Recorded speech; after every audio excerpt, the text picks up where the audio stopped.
Armour is essential to your survival in Guild Wars. This is because of there being a base armour rating which gives your character damage resistance, but also because you can attach runes and insignias onto the armour to help increase your armour, health, damage and mastery of certain skills in the game. There are also enemies known as the Afflicted that explode on death in Guild Wars factions, and therefore would possibly be a large challenge. I have done this challenge for Prophecies, so I have decided to ask the question, is it possible to defeat Guild Wars factions armourless? I first assessed the situation to see what could be the most difficult profession for myself to play, but what also may be the most fun to show everyone, was taking into consideration the new professions that are specific to Guild Wars factions.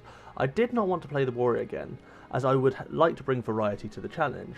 This is because I already had knowledge on playing a Warrior armourless in Prophecies, so I decided very swiftly to play one of the professions that are specific to Guild Wars factions, one of which is the Ritualist, which can conjure up spirits to help them fight in a battle or heal the caster.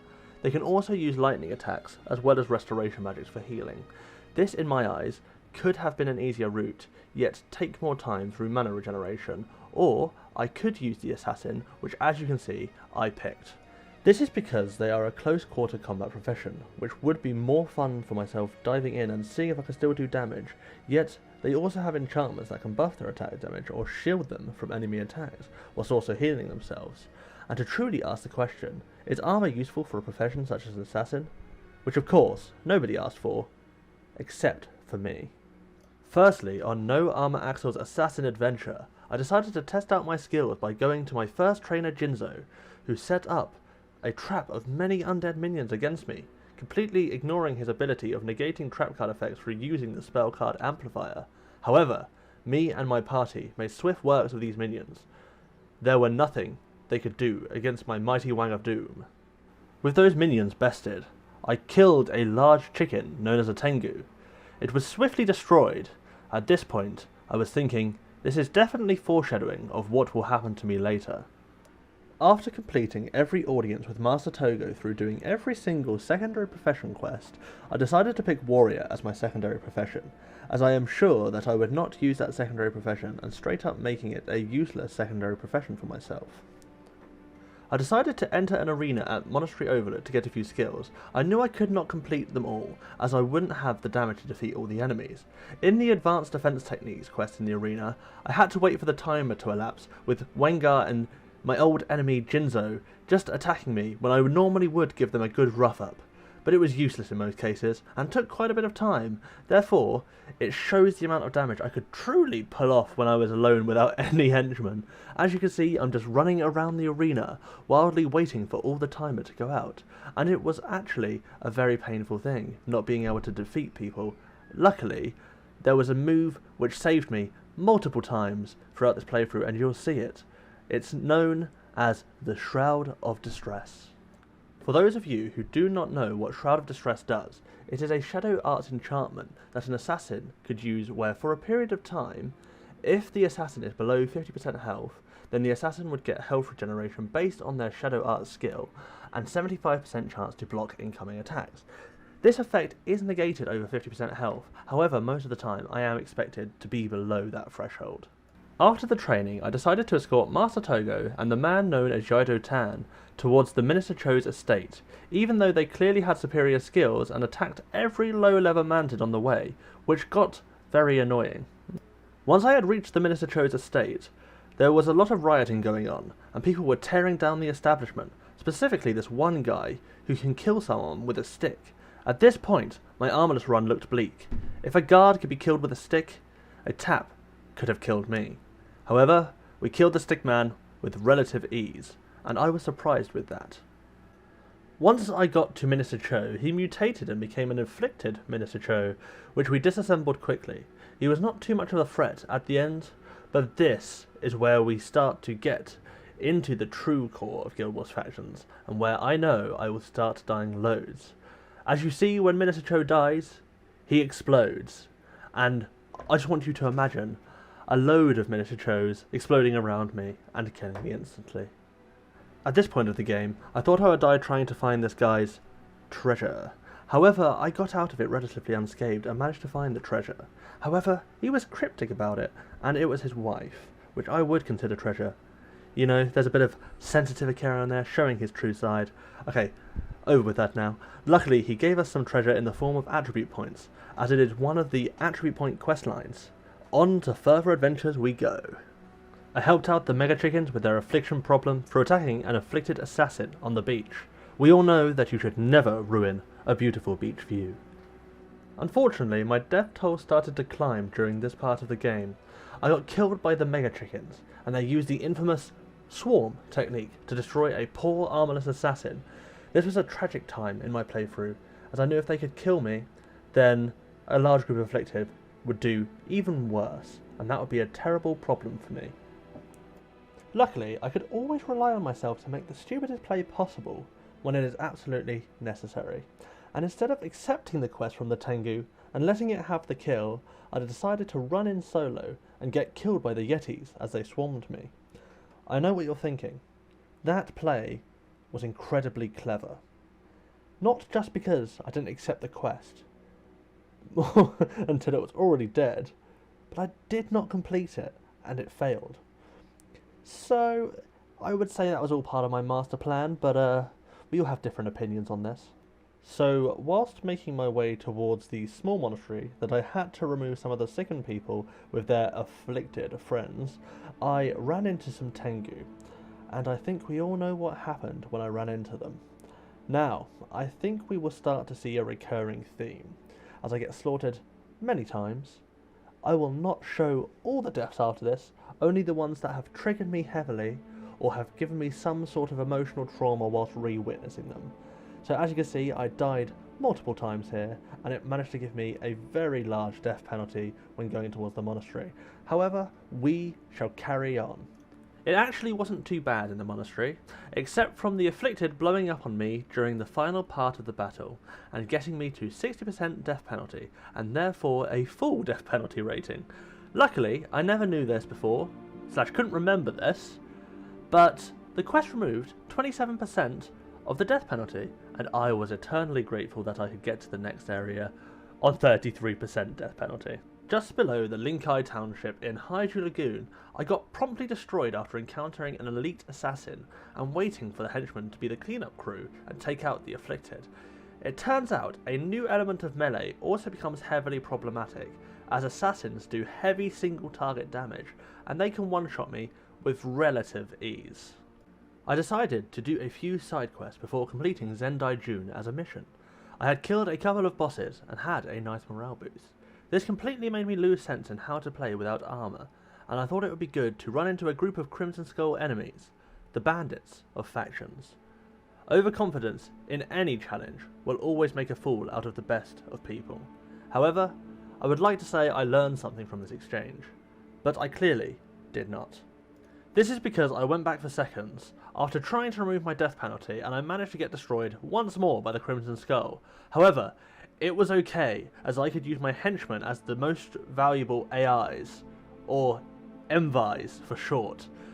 I managed to complete the quest with remaining ones in the area and moved on to Zendai June. Whilst in Zendai June, nothing came close to killing me for a majority of the time, and I managed to survive a long time against the afflicted enemies littered around the area. Luckily, you could summon a Kirin known as Zunra to help, and I used this as a punching bag most of the time, as it could keep coming back to life at a bell. Along with this, we met Yaijo Tan and Farmer Zheng Zhou. They were slain, but we will have a quick tribute to Yaijo, as we knew him for a brief period of time. Yaijo, our beloved friend, you will be missed dearly. Good night, sweet prince. I get to the end of the mission and I end up fighting in the middle of the dojo. You may think that I will die with a miasma cloud affecting me so heavily, and a load of afflicted around ready to blow up at any second. However, no, I learnt my lesson and completed the mission without dying once. So far, I have had a very good track record with missions. When I hear the explorable mission of Zendai June, which can be acquired by summoning Zunra in Saitang Harbour, most of the time I quiver in fear with armour. Now I know the true meaning of fear and the horrors that can be caused by the afflicted of a clothesless assassin, as this puts the ass into an assassin, because they worked on it pretty good at this point. To say there were little deaths at this part of the game would be a complete lie. To understand particularly how I am feeling, you will have to witness the different deaths I had just at the beginning of the map alone, I would attribute quite a lot of the deaths to Zunra, as they run into many groups of the Afflicted. If you watched my previous video on prophecies, you'll understand any type of elemental damage at all, which would be cold damage from the Necros here, or large amount of melee, will kill me. And that is what happened here a lot, at the beginning of the map alone. I then decided, if I could not beat them, then I would have to think of an effective strategy to complete this mission. This was the time to think of what would be the most effective thing to do. Should I go back and hope that I would not die when I first come out? No. Putting it plainly, I decided I would be the quote-unquote tank, so to speak, and end up dying instantly, allowing all the damage to affect me, and therefore my party could take out the Afflicted with ease, and I could complete the mission and get my attribute points, without having to do this bloody mission again. I always knew that Zunra was out to get me through running into the Afflicted and therefore pulling all of them onto my group. This was confirmed when the corrupted Zunra attacked me in the dojo. This was a plot from the corrupted Zunra to get me killed all along. Yet, we took care of the evil side of this monstrous being, and all was right on Xingji Island once more. Reminiscent from the opening scene of Shenmue 2, I arrived in Kayaning off a boat and wondering where I should go. Now I'm at Kayaning, I decided to meet up with Master Togo, as that was part of my main quest. I then find a new element of surprise that I must watch out for, which never previously hurt me in prophecies. Ranger traps. They are powerful and kill me almost instantly, so that will now be a new thing that kills me with relative ease. I then meet up with a woman named Jaya, who was Yaijo's mother. This was to tell her about her son's tragic demise, but like all people in this game, they know because they dreamt about it. I get damaged heavily through a powerful auto attack, followed by a ranger skill. Now, where I thought that the Afflicted were going to be bad, it turns out that gangs in cities were going to be the ones that I had to look out for, because they were the ones who were actually doing the heavy damage to me this whole time. I found myself in a very shitty situation, being inside the sewers of Kayaning called the Undercity. I found myself getting lost halfway through after finding Jinzo and Master Togo, but luckily there was an obvious solution, which was called following the Afflicted, as wherever they are, I will probably find my next mission objective. After dying a couple of times in the sewers, and then getting to Guardsman P, the game clearly overestimated the power I had through not killing me in a cinematic where I clearly would have died, fighting the Afflicted because they would have exploded on me and destroyed me. This unlocked the mission Vizuna Square, yet I wanted to go to Kayaning Center, the main city hub of Cancer, and buy some skills, so I made my way there. Foolishly, I tried to help a child named Aiko. Then I got attacked by the Jade Brotherhood, and whilst I was trying to do some damage to their casters, I got dragon stomped and was destroyed ever so easily. While escorting Aiko back to her father, I may have been wrong about the gangs being problematic. I revoke my quote and will say that the Afflicted were definitely worse to deal with in this run, having both the problem of blowing up and doing mega damage to me. I then returned her to her father after all the grief she had given me, and found myself going to Kayaning City Centre. I bought myself 9 Tails Strike and went back to Vizuna Square. I successfully defended Vizuna Square for a while against a large, ritualist boss where he had no chance against my party, until Menlo arrived. Let's just say, everything that was going well was ripped away from me within an instant as soon as Menlo arrived. It's like he was a harbinger of doom, here to make my life feel like a steaming pile of dog poo. I got my first mission death. This was a tragic loss for my deathless mission streak. I mean, that wasn't too bad, as it had to happen somewhen. Then I died later on into the mission, once more, which was something I feared, as I would like to have been somewhat useful at the end of the level. But most of all, it made me die at the end of the mission altogether. This was tragic, as I had so much going for me beforehand. I had a morale boost, and I felt like I was on the shoulders of giants. Then Menlo comes along, and because there were so many people, so many afflicted, I was destroyed. And then he died at the end of the mission, failing the mission for me. Yes, it may be a bit of an over-exaggeration, as it was my fault I lost, because most of my people were dead, but blaming Menlo makes me feel a whole lot better. I got to level 20 through doing side quests. and decided to redo the mission, as I would have the highest amount of attribute points that I could get. This gave me a high amount of morale in real life to get through this mission. I decided to take a Signet of Capture into the mission, just in case I could capture an assassin skill. But like all times, you try to be prepared.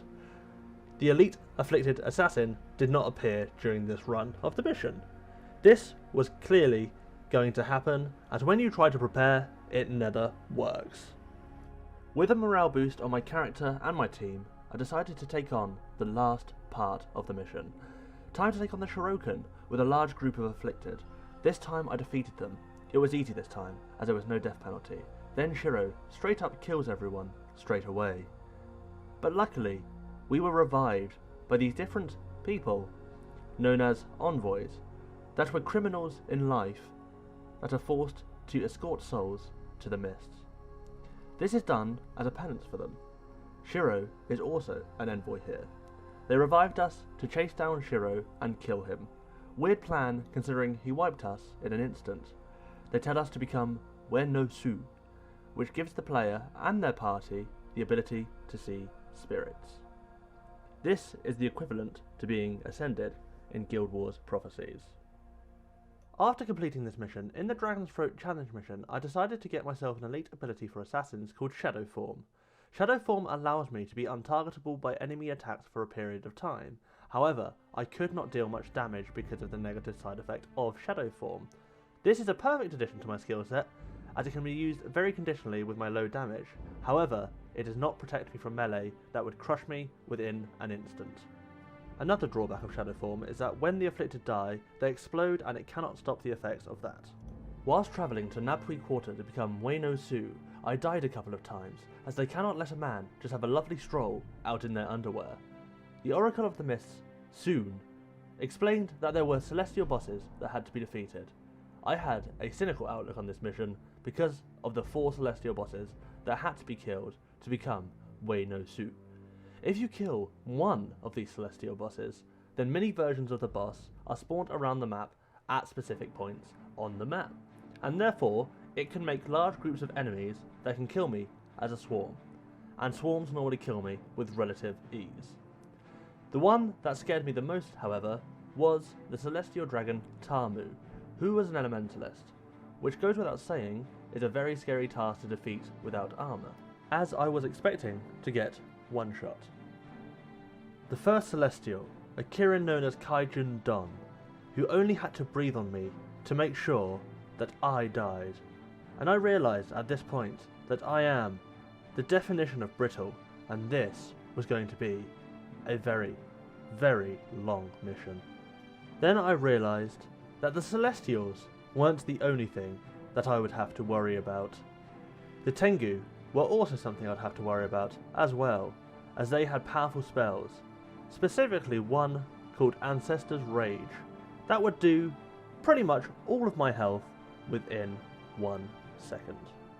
The second Celestial, a turtle called Kwong Sang, decided not only to show me that I was its bitch, not once, but twice, by killing me straight after I revived.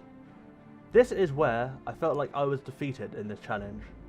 However, the turtle died and I had a new motivation to finish the mission.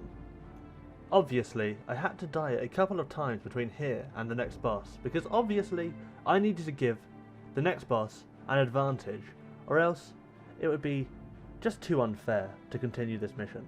The third Celestial, the dreaded dragon Tamu, was there in front of me, and not only did I die, but so did most of my party. Luckily, through using the controls of henchmen under the minimap, that allowed me to get everyone resurrected and finally slay the dragon. This scared me because of the many dragons that would spawn after it was killed. If I did not die between Tamu and the last Celestial, then I just wouldn't be following the same recurring theme, would I? Therefore, I decided to die a couple more times, just for good measure. The last Celestial was in my sight, the Phoenix, Haiju. This was what it came down to. At this point, I tunneled the Celestial, wanting its starry blood on my blade. I wanted to kill it.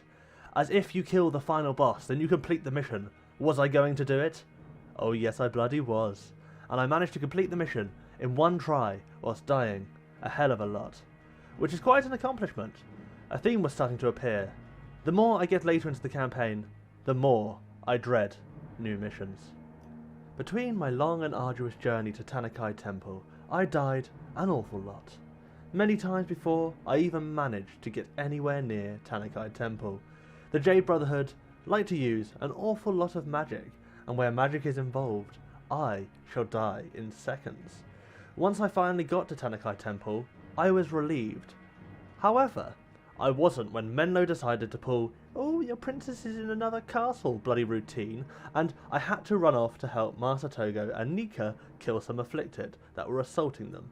Then I could go to Tanakai Temple and feel better about not having a death penalty. At this point in the game, I'll have to tell you, I was starting to get really, really annoyed. What the definition of insanity is.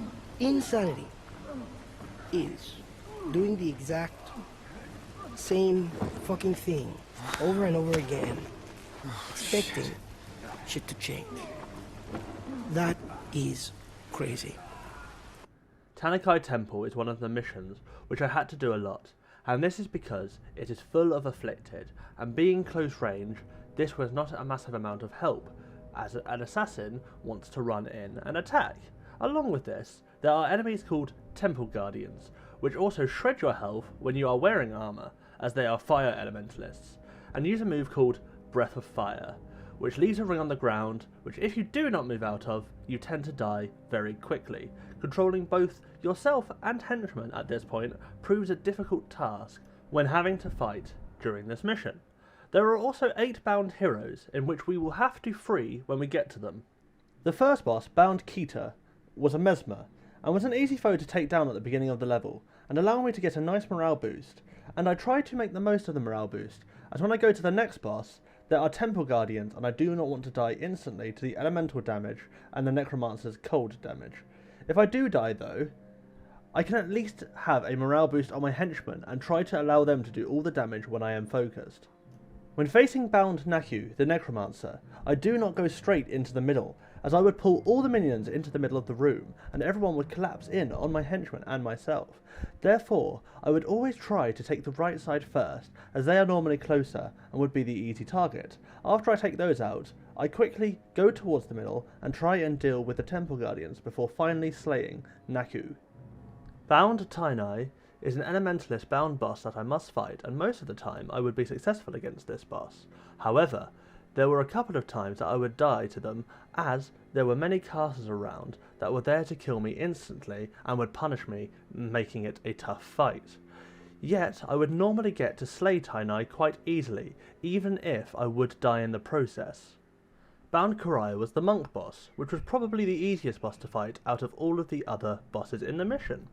I had to watch out for the Temple Guardians, however, as they were the most problematic creatures around Karai, as they would cast down a lot of area of effect spells. If I constantly moved around, then I could stop the area of effect spells hitting my party, and we could easily destroy Karai after they were dead. Bound Jaizanju, the warrior boss, was the hardest and the worst boss to fight in the whole of this encounter. There are 3 main reasons why this boss was the worst to fight. The first is that when you die to this boss, you have to restart the mission, knowing full well what you are going into and that you will have wasted your time getting to this boss just to die to the boss again.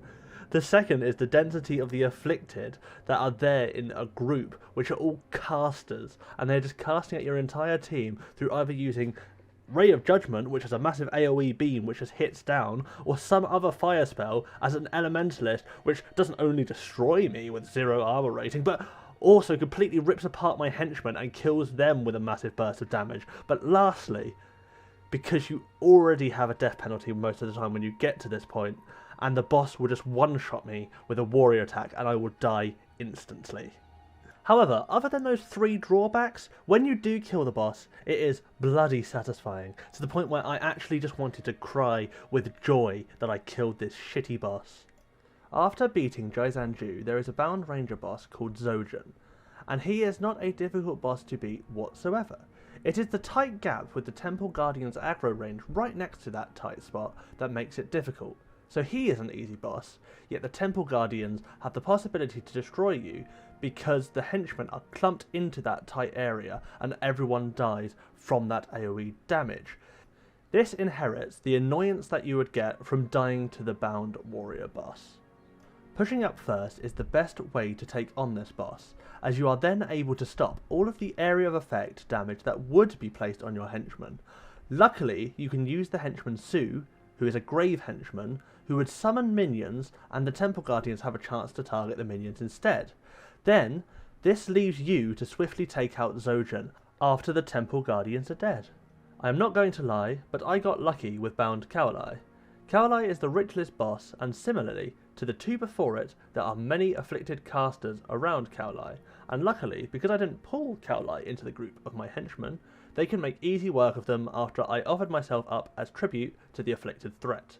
However, I am unsure if I would be able to pull this off again, as it was down to pure luck. Like every other boss before it, once you actually get the boss by itself, it can be killed really easily and without any effort whatsoever. If you thought my previous boss encounter was lucky, with Vizu I got even luckier. I managed to be one of 2 survivors left, and out of these 2 survivors, Menlo and Togo did not decide to go in and get themselves killed. I would put this as a probability of 1 in 200,000 chance. There is no maths to back that up, I'm just saying it. But I managed to get my party revived slowly one by one until I had a full party back and could go in for the kill once more. This time, I was successful and killed the bound assassin Vizu. This is where I completed the mission and went completely insane.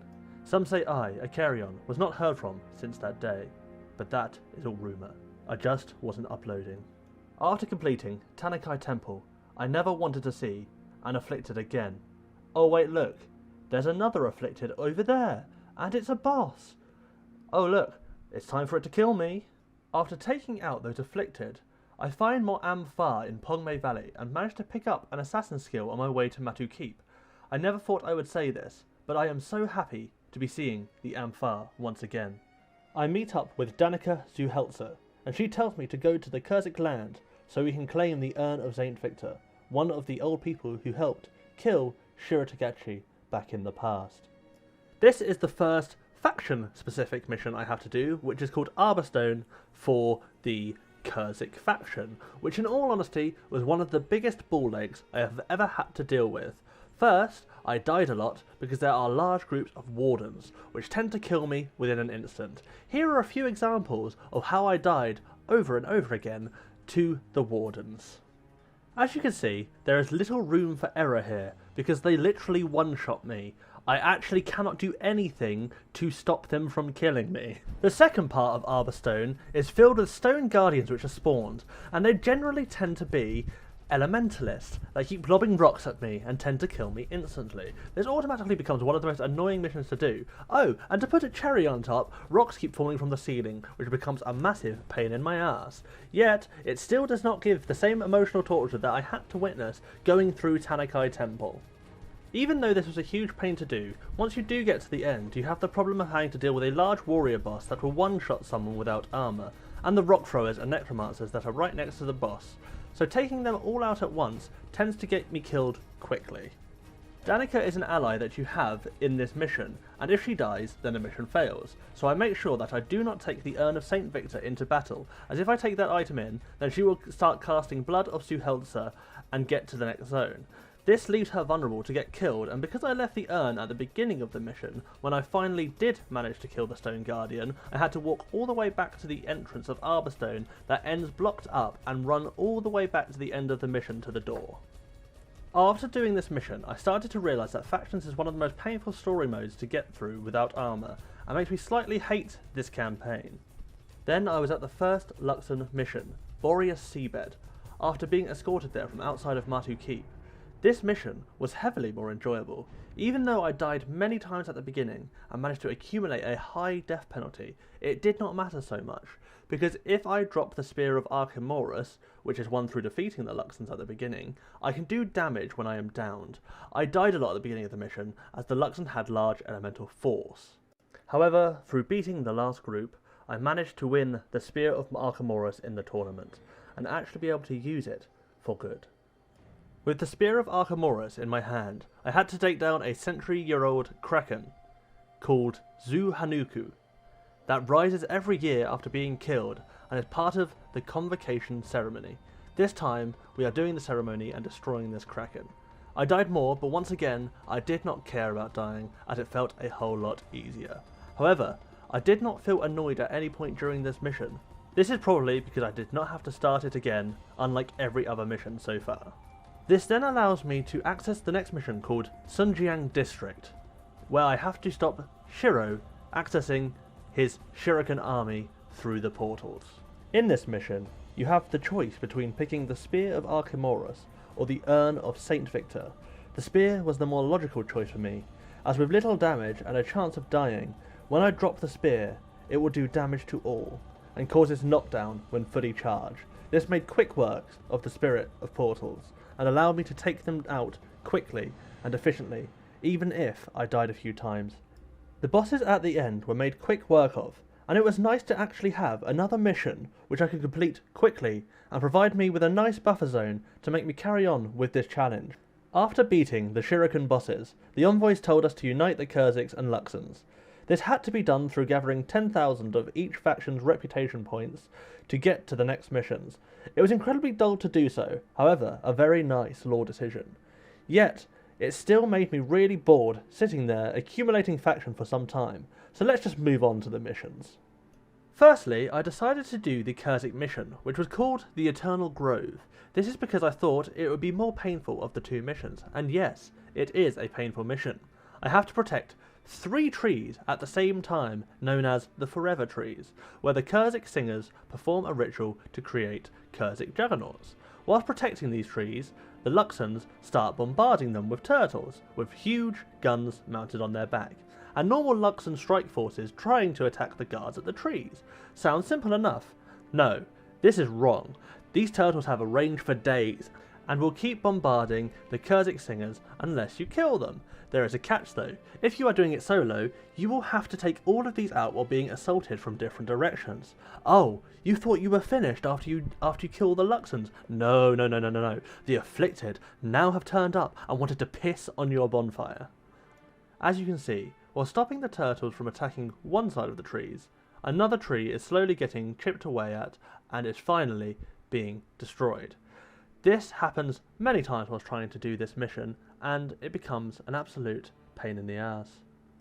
And like I mentioned earlier into this, that then the Afflicted start attacking the trees after you've got Luxon help, and if you don't successfully defend all the trees, everyone just straight up dies after it blows up and you fail the mission. Finally, I complete the mission after 2 hours of trying, and the Kurziks decide that they will make a truce with the Luxons in order to defeat Shiro, as the Afflicted are now a nuisance to them both. This ends this mission, and gives me a new favourite mission to hate at this point. Kiala Hatchery was not as bad in hindsight as the Eternal Grove, but maybe because I decided to do it straight after finishing the Eternal Grove, it probably hurt me a whole lot more because of it. But what you have to do here is escort the young turtles toward the Leviathan pits, and keep at least one turtle alive during this whole exchange. This was slightly easier once you figured out the pattern of where the Kurziks came from, but I think because the turtles are moving and then they suddenly stop, it aggravated me quite a bit. The most common way that the turtles would die would normally be from me going too far away from the turtles and getting them killed because I've ran too far away, or it would be dying to combat because I've went too far in and taken too many Kurzik people on at one time. And this got pretty repetitive. At this point, I saw that ArenaNet had obvious favouritism towards the Luxons. This is because they had a hard choke point where you could stall the Afflicted and place a canister where turtles would launch seed upon them and do a lot of damage, as well as letting them have the Spear of Armourless. This made the Luxon side a whole lot easier in my opinion and more bearable to deal with. Master Togo then talks sense into the Luxons and tells them not to execute the Kurziks like the filthy savages they are, and to unite with the Kurziks instead, to make an alliance against Shiro. Some may say that I am biased, and that I feel that the Kurziks are better, and they would be right. This moves us on to the next mission that gets us closer to the finale, and near completing Factions Armourless. I have to defeat the corrupted Kunavang to remove Shiro's control over the dragon. This mission is relatively quick. I just have to get through hordes of the afflicted first, and maybe try not to die in the process. But one thing I have noticed is this afflicted rich list is huge, and I never really noticed this before. But let's get to Kunavang as quickly as possible. I stupidly decided to pick up this resurrection orb, as it really makes no difference if I have it or not.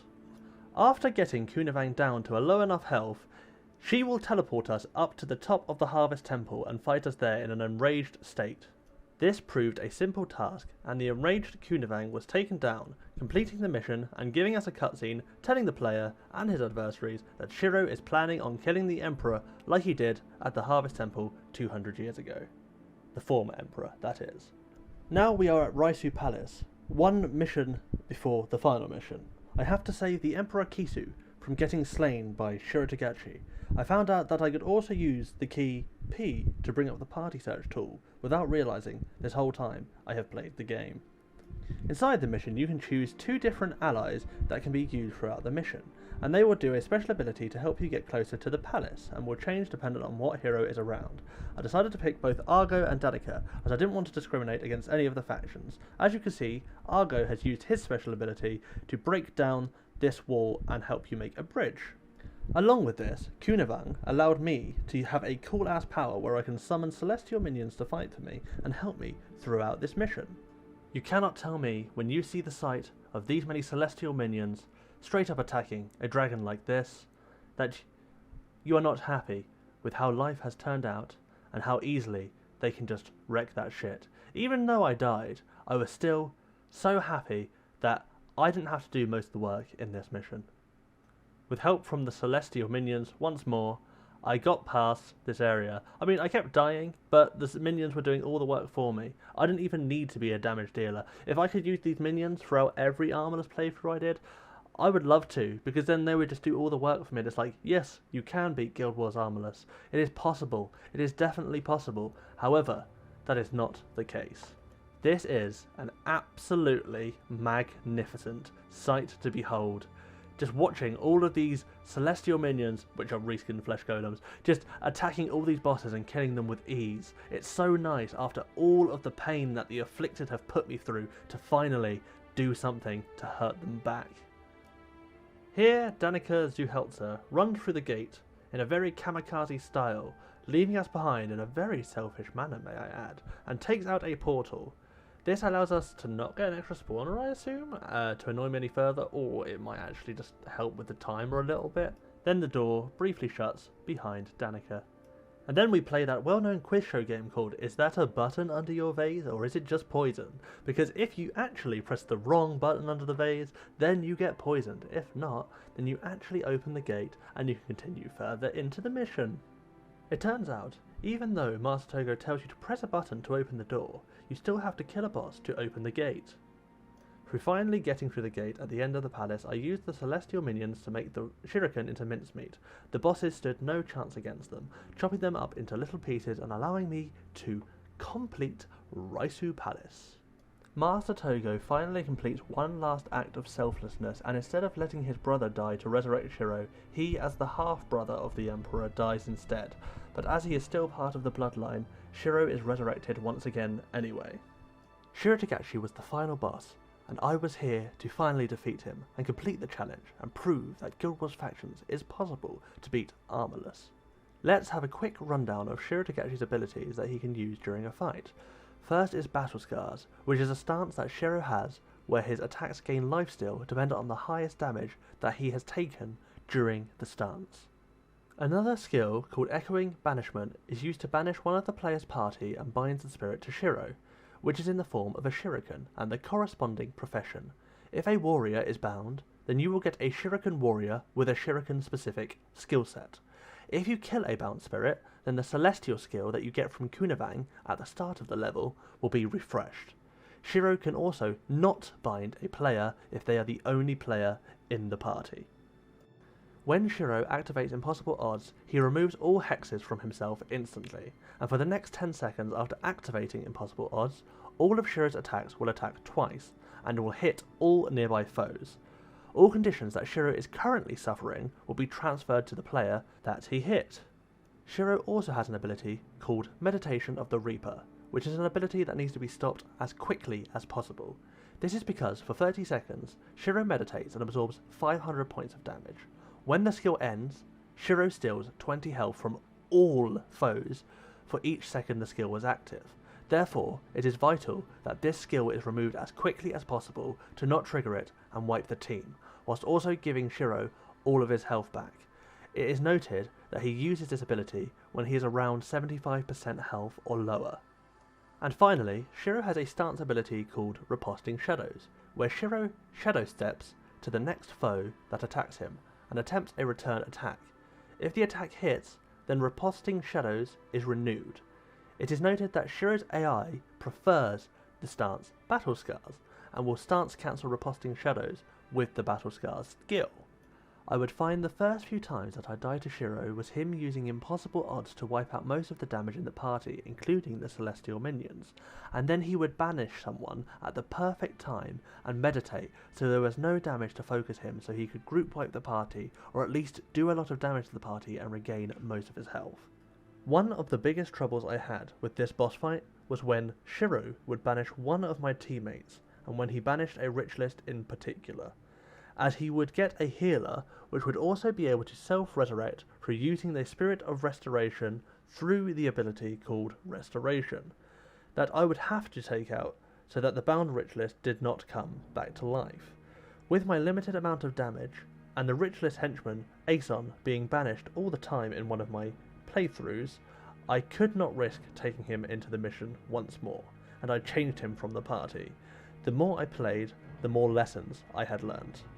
Overall, I spent 30 minutes trying to defeat Shiro, and looking back on this footage, I understand exactly how I defeated him, as in certain parts of this boss fight, I would be dead and therefore could not focus his Meditation of the Reaper, and he would get most of his health back.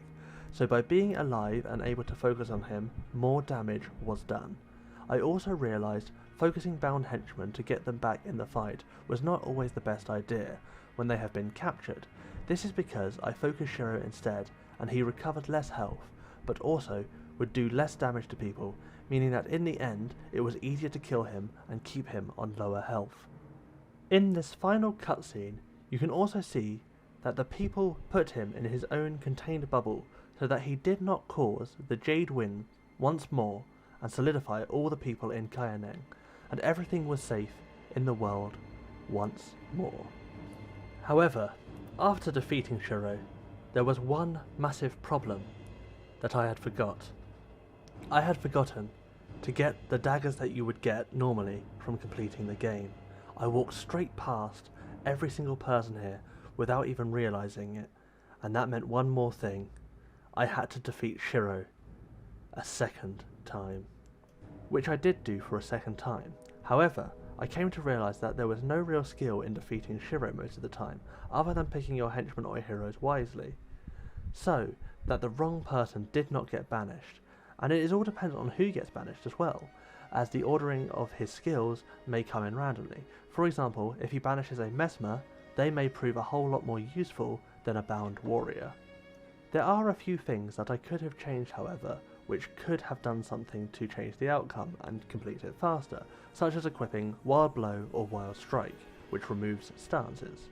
But I did not want to use those as I died quite fast, and it could have been very unpredictable, as if I had it, it could have just been a dead skill that may not be very useful, as I would have died instantly.